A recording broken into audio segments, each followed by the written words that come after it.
Hello and welcome to my channel SSC translator exam Guru. हमारी जो series चल रही है अभी पार्ट्स ऑफ स्पीच की, तो उसकी अगली लेक्चर में चलते हैं। और आज हम लोग फिर से चर्चा करेंगे नाउन पे, लेकिन इस बार नाउन केस।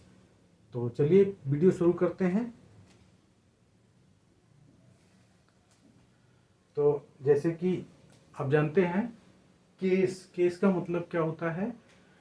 जब कोई संज्ञा अथवा सर्वनाम वाक्य में आने वाली क्रिया जो मेन वर्ब होती है, उसको डूअर होती है या कर्ता होती है, जिसको हम सब्जेक्ट भी बोलते हैं, तो जब वो सब्जेक्ट होती है तो हम कहते हैं कि वो नॉमिनेटिव केस में है। ठीक है। जैसे राजू थ्रू अ स्टोन, तो इसमें राजू क्या है, सब्जेक्ट है, क्या कर रहा है, थ्रू कर रहा है, वर्ब कर रहा है। तो राजू जो है वो नॉमिनेटिव केस है, वाक्य में राजू करता है, इसलिए यह नॉमिनेटिव केस है।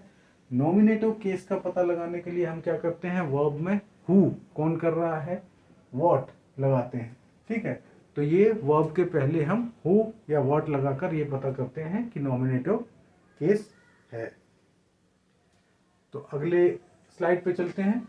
जब कोई संज्ञा अथवा सर्वनाम वाक्य में होने वाली क्रिया के लिए कर्म होती है, कर्म मतलब ऑब्जेक्ट होती है, तो उसे हम ऑब्जेक्टिव या अक्यूजेटिव केस कहते हैं। जैसे उसी उदाहरण को आगे लेते हैं, राजू थ्रू अ स्टोन। अब इसमें राजू तो सब्जेक्ट है तो वो नॉमिनेटिव है, और इसमें अ स्टोन क्या है, स्टोन जो है वो ऑब्जेक्ट है, इसलिए यह ऑब्जेक्टिव अथवा अक्यूजेटिव केस है। अक्यूजेटिव का पता लगाने के लिए वाक्य के कर्ता और वर्ब के पहले हम whom या what लगाते हैं। कर्ता और वर्ब के पहले हम whom लगाते हैं। whom ये हो रही है, वर्ब हो रही है। नेक्स्ट स्लाइड में चलते हैं। तो अब इसके हम रूल्स के बारे में थोड़ी चर्चा करते हैं कि ये कैसे बनाए जाते हैं, या उसमें और क्या क्या रूल्स को आपको फॉलो करना है, क्या ध्यान रखना है। तो जो संज्ञा किसी प्रीपोजिशन के बाद आती है, जब प्रीपोजिशन आ जाता है किसी नाउन के पहले, तो वो उस नाउन को हम हमेशा अक्यूजेटिव केस में ही माना जाता है। जैसे the book is on the desk. अब डेस्क के पहले क्या आ गया, ऑन। प्रीपोजिशन के बाद में वह ये नाउन आ रही है, तो इस नाउन को हम बोलेंगे अक्यूजेटिव केस है। ठीक है। इसको आगे चल के और अच्छे से क्लियर करेंगे। इस वाक्य में प्रीपोजिशन से गवर्न होने वाली डेस्क ऑब्जेक्टिव या अक्यूजेटिव केस में है। सामान्यतः नॉमिनेटिव, यहाँ प्रोपोजिशन हो गया, गलत है, ये प्रीपोजिशन है। ठीक है। सामान्यतः नॉमिनेटिव वाक्य की मुख्य क्रिया से पहले आती है। सामान्यतः नॉमिनेटिव जो है वो मुख्य क्रिया से पहले आती है, और जो वर्ब के बाद ऑब्जेक्ट आता है, तो ऑब्वियस है कि एक्यूजेटिव जो है वो वर्ब के बाद आती है। इसलिए उनमें भेद शब्दों के क्रम अथवा अर्थ के आधार पर होता है। नॉमिनेटिव कौन होगा, वर्ब के पहले आने वाला होगा अगर पॉजिटिव सेंटेंस है, और अक्यूजेटिव कौन होगा, वर्ब के बाद आने वाली नाउन होगी अगर सब पॉजिटिव सेंटेंस है।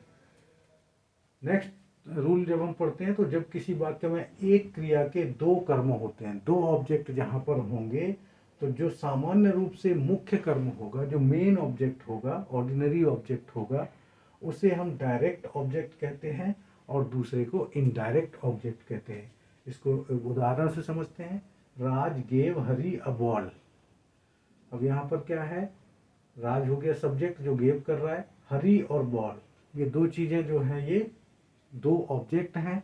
तो इसमें मैंने बताया ऑर्डिनरी ऑब्जेक्ट क्या है, क्या दिया, तो वो बॉल है। तो बॉल क्या हो गई, ये मेन इसका डायरेक्ट ऑब्जेक्ट है, और हरी क्या है, ये उसका इनडायरेक्ट ऑब्जेक्ट है।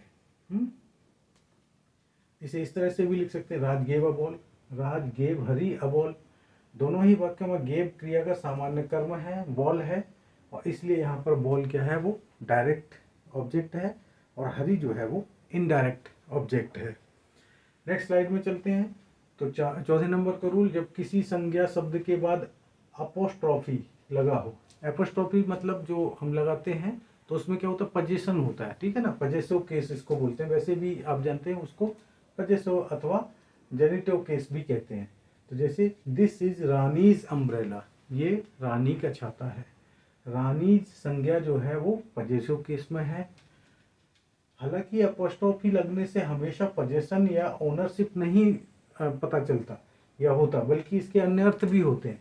जैसे क्या होता है, ऑथरशिप होता है, एक ओरिजिन है, काइंड है, रिलेशनशिप है। इसको थोड़ा आगे चलते, जैसे Shakespeare's plays written by Shakespeare, ठीक है। अ मदर्स लव, जो लव है वो पोजेशन नहीं है, बल्कि वो द फीलिंग है, the love felt by a mother.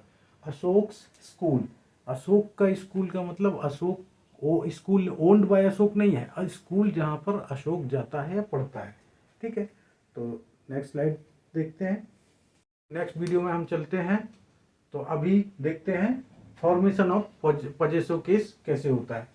तो when the noun is in singular number, जब नाउन का वचन एक वचन हो, the possessive case is formed by adding apostrophe s to the noun. जैसे बॉय सिंगुलर है तो इसको बॉयज कर देंगे। द बॉयज बुक मतलब बॉय की, लड़के की किताब। द किंग्स क्राउन, ठीक है। और जब संज्ञा प्लूरल में हो और एस पर समाप्त हो रही हो, मतलब प्लूरल में संज्ञाएं, बहुत सारी संज्ञाएं हम बनाते हैं, एस जोड़ते हैं ना अंत में, तो एस पर समाप्त हो। जब नाउन तो सिंगुलर नंबर में हो, लेकिन बहुत सारे हिसिंग साउंड्स हों, जब बहुत सारे हिसिंग साउंड्स आते हैं ना, स स स स इस तरीके के, तो उसमें हम फिर क्या करते हैं, केवल एपोस्ट्रोफी लगाते हैं, उसमें एस नहीं लगाते। तो और पॉजिटिव केस बनाते हैं, जैसे बॉयज प्लूरल में है तो केवल एपोस्ट्रोफी लगा देंगे, बॉयज लड़कों का, girls' school, boys' girls' school, horses' tails, for conscience sake. तो इस तरीके से इनमें हमने क्या किया है, केवल एपोस्ट्रोफी लगाया है, ठीक है। यहाँ पर क्या है, ये प्लूरल है और इसमें एस जुड़ा हुआ है, इसलिए इसमें केवल ये जगह लगाया है। और यहाँ पर ये एस से नहीं है, सिंगुलर है लेकिन एस से खत्म नहीं है, हिसिंग साउंड की वजह से इसमें केवल हम एपोस्ट्रोफी लगाकर इसका पजेसिव केस बनाते हैं। लेकिन जब संख्या प्लूरल में हो और एस पर समाप्त नहीं हो रही हो, तब हम क्या करेंगे, एपोस्ट्रोफी एस के साथ लगाएंगे। जैसे मैन, तो men's club, children's park. Next slide पे चलते हैं। अब नेक्स्ट रूल है, जब कोई संज्ञा या शीर्षक एक से अधिक शब्दों से मिलकर बनी हो, तो अंतिम शब्द के ऊपर एपोस्ट्रोफी मार्क के साथ एस लगाकर पजेसिव केस बनाया जाता है। जैसे अभी मैंने बताया ना कि एक ग्रुप है, तो उसमें ग्रुप से आपको देखना है कि मेन जो संज्ञा है ना, उसमें आपको क्या एपोस्ट्रोफी एक लगा के बनाना है। जैसे द किंग ऑफ भूटान, ये पूरा एक जो शब्द है ना, वो पूरा इतने इससे मिलकर बना है, द किंग ऑफ भूटान। तो जब इसको हमें पजेसिव में बनाना है तो पजेसिव साइन हम कहाँ लगाएंगे, एपोस्ट्रोफी एस लास्ट इस पे। तो द किंग ऑफ भूटान्स, जब कोई संज्ञा शीर्षक एक से अधिक शब्दों से मिलकर बनी हो तो अंतिम शब्द के ऊपर एपोस्ट्रोफी लगाते हैं, ठीक है। The king of Bhutan's visit, the prime minister of Mauritius speech. जब दो, नेक्स्ट रूल है, जब दो संज्ञाएं एपोजिशन में हो, एपोजिशन मतलब एक के बाद नियर हो, ठीक है, तो पजेसिव साइन अंतिम संज्ञा के साथ लगाया जाता है। जैसे that is Tagore the poets house, इसी को ये एलेबोरेट कर रहा है, द पोएट, दोनों संज्ञाएं एक के साथ एक लगी हुई है, तो इसको that is Tagore the poets house, हमें टैगोर्स की जगह पे पोएट्स के साथ में लगाना है, जो लास्ट संज्ञा होगी। जब दो संज्ञाएं एक साथ जुड़ी हुई हों तो भी पजेसिव साइन अंतिम संज्ञा पर लगाते हैं। ये भी समझ में आ गया। जब दो संज्ञा एक साथ, जैसे Karim and Salim's bakery, William and Mary's reign, जब दो संज्ञाओं को एक साथ हम एक टुगेदर लेते हैं और उसका अर्थ भी वैसे ही आता है। नेक्स्ट स्लाइड में देखते हैं, दो या दो से अधिक आपस में जुड़ी हुई संज्ञाएं जो अलग अलग पजेशन का बोध कराती हैं, तो पजेसिव साइन सब पर अलग अलग दिया जाता है। जब दो लगी हैं एक साथ लेकिन दोनों का पजेशन अलग अलग आ रहा है, तो उसमें हमें दोनों का लगाना हो। जैसे राजा राव, ये एक राजा राव का हो गया, एंड आर के नारायण, यानी दोनों की बात हो रही, इसका भी और इसका भी। तो the Raja Rao and R K Narayan novels, यानी novels written by Raja Rao and novels written by R K Narayan. Goldsmith's and Cowper's poem, दो इनकी भी पोएम और इनकी भी पोएम। इस तरीके से हमें जब दोनों का पजेशन दिखाना है तो दोनों पे हमको एपोस्ट्रोफी एस लगा के उसका बनाना पड़ेगा। अब इसके यूजेस क्या हैं वो देखते हैं हम। आजकल पजेसिव केस मुख्य रूप से केवल लिविंग थिंग्स के साथ में इस्तेमाल किया जाता है। तो जैसे the leg of the table, ये कहना ज़्यादा अच्छा है। हम इसको ऐसे अगर कहें द टेबल्स लेग, तो ये अब प्रचलन में नहीं है।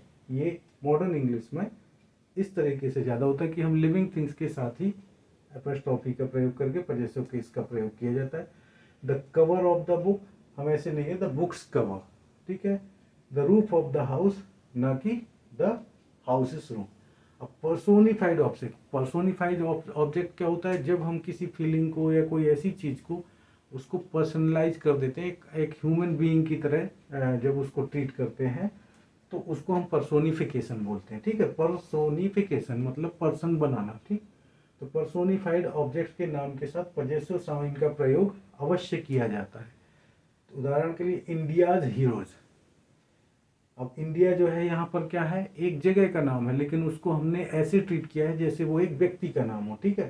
तो इंडियाज हीरोज, नेचर्स लव, है ना, या nature's laws, fortune's favourite, at duty's call, जब ड्यूटी बुला रही है, और एट डेथ्स डोर, यानी डेथ की डोर पे खड़े हुए बोलते हैं। टाइम स्पेस वेट, जब इस तरीके के जो शब्द आते हैं या इस तरीके का बोध कराने वाली जो नाउन होती हैं, तो उसमें भी हमें पजेसिव साइन का प्रयोग करना चाहिए या करना होता है। इसको एग्जाम्पल में हम लेते हैं, अ डेज मार्च, अ वीक्स हॉलीडे, इन अ ईयर्स टाइम, अ स्टोन्स थ्रो। स्टोन्स थ्रो मतलब बहुत निकट, इतनी पास कि हम पत्थर फेंक सकते हैं। अ फुट्स लेंथ, अ पाउंड्स वेट। कुछ वाक्यांश जो फ्रेजेस होते हैं में सामान्यतः पजेसिव साइन का प्रयोग होता है, कुछ वाक्यांश में अपने आप होता है, तो उसको आपको अपने से करना है। At his fingers' ends, for mercy's sake, to his heart's content. To his heart content का मतलब होता है अपनी दिल की खुशी से, जो भी करना चाहे, है ना, जो जो किसी को दिल को संतोष दे, संतुष्टि दे, जो भी उसको पसंद हो। जब बोलते हैं ना कि आप अपने मन के गाने गाइए, तो sing to your heart's content. At his wit's end, a boat's crew. Proper name, किसी ट्रेड, प्रोफेशन अथवा संबंध का बोध कराने वाली संज्ञाओं के साथ पजेसिव साइन का प्रयोग बिल्डिंग, स्थान या व्यापारिक प्रतिष्ठान जैसे church, house, school, college, shop, hospital, theatre आदि का बोध कराता है। जब हम बोलते हैं ना, इसको थोड़ा एग्जांपल में देखेंगे तो she has gone to the baker's. Baker's का मतलब है बेकरी की शॉप या बेकर्स शॉप, इस तरीके से। Tonight I am dining at my uncle's, इसको पूरा नहीं किया, अंकल्स के बाद में जो प्रेडिकेट है वो अंडरस्टूड है कि अंकल के घर पे। Can you tell me the way to Jagannath, क्या आप जगन्नाथ, यहाँ जगन्नाथ क्या है वो हमने एक टेम्पल का या यहाँ पर चर्च का हो सकता है। Can you tell me the way to Saint Paul's, Saint Paul's मतलब सेंट पॉल की चर्च, तो यहाँ पर जगन्नाथ का मंदिर। जब मन में शंका हो कि पजेसिव साइन का प्रयोग करना चाहिए या प्रीपोजिशन के साथ में नाउन का प्रयोग करना चाहिए, तो वैसे एक चीज हमेशा ध्यान रखें कि जब जब राइटिंग के उसमें होता है तो पजेसिव साइन से ज़्यादा अच्छा होता है कि आप प्रीपोजिशन के साथ में नाउन का प्रयोग करें। तो जब आपको कोई डाउट हो तो हम उसमें क्या करते हैं, प्रीपोजिशन के नाउन के साथ प्रयोग करेंगे तो ज़्यादा अच्छा होगा। जैसे मैंने बताया था ना अभी, इससे पहले वाली स्लाइड में हमने चर्चा की थी कि लिविंग थिंग्स के साथ में ही पजेसिव का ज़्यादा अच्छा वो होता है, लेग्स ऑफ टेबल, ना कि टेबल्स लेग। तो वो यहाँ ये कहना चाह रहा है कि तब, हालांकि कभी कभी पजेसिव केस में एक नाउन का अर्थ प्रीपोजिशन के बाद आने वाले अर्थ से अलग भी होता है। चूंकि आपको पता है पजेसिव जो है, पजेसिव केस क्या शो करता है, या तो ओनरशिप बताता है या पजेशन बताता है। तो जब इसके लिए किया जाता है सामान्यतः, तब तो इसका प्रयोग होगा। और अगर आपको जब कहीं डाउट हो तो आपको प्रीपोजिशन के साथ नाउन करना चाहिए। जैसे कि द एनिमीज डिफीट से ज़्यादा अच्छा है the defeat of the enemy लिखा जाए या कहा जाए। कभी कभी पजेसिव केस में एक नाउन का अर्थ प्रीपोजिशन के बाद आने वाले जो नाउन है अर्थ उससे भिन्न होता है। जैसे द प्राइम मिनिस्टर्स रिसेप्शन इन दिल्ली, इसका अर्थ क्या होता है, प्राइम मिनिस्टर ने जो रिसेप्शन दिल्ली में दिया,